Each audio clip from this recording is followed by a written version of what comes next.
السلام عليكم ورحمة الله وبركاته. kusoo dhawaada channelkeena subscribe noo saara marka hore walaalayaal soo dhawaada wadajir media kusoo dhawaada subscribe noo saara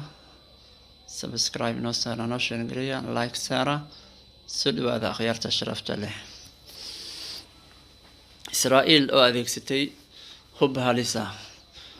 Israa'iil ayaa waxay u isticmaashay hub halis ah dagaaladii socday maalmahan oo galay maalintii 10aad. waxay u isticmaashay sidaan wararka ku helayno hub halis ah oo zaid kiimikadooda ay u daran tahay oo dadka waxyeelaya.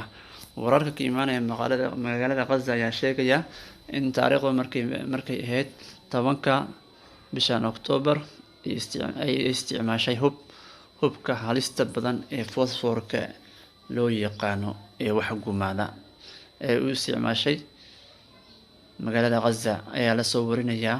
dowladda Israa'iil ayaa la soo warinaya Israa'iil inay isticmaashay wararkaas. marka dhaleecayn badan baa ka yimid, dad badan baa cambaariyay beesha caalamka, hay'adaha qaramada midoobay xuquuqda bini'aadamka u dooda waa la qayliyay arrintan. marka waa hub mamnuuc ay tahay in la isticmaalo. Israa'iil dagaalkan Falastiiniyiinta ay kula jirto ayay u isticmaashay hubkaas halista badan. marka dowladdan Israa'iil hadda wax ay dadkan maskiiniinta oo Falastiiniyiinta u reebanaysa malahan.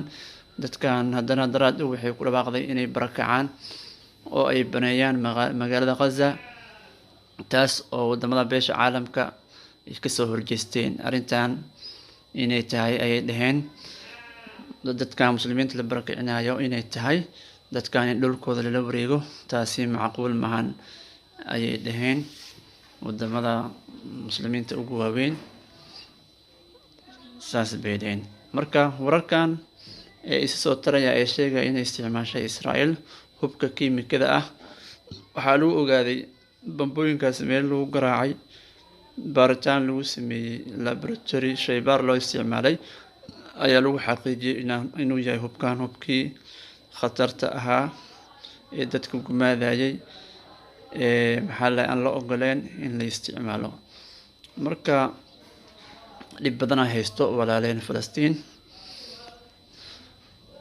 Allah garabkooda galo, waa u duceynaynaa. marka wali dagaaladii way sii socdaan. marka wadamo badan oo muslimiin ayaa soo qayliyay oo arrintan faragelin inay ku sameeyaan ay u badan tahay.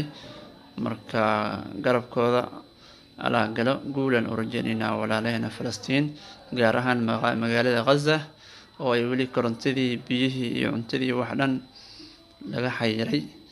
marka muuqaalkeena meeshaas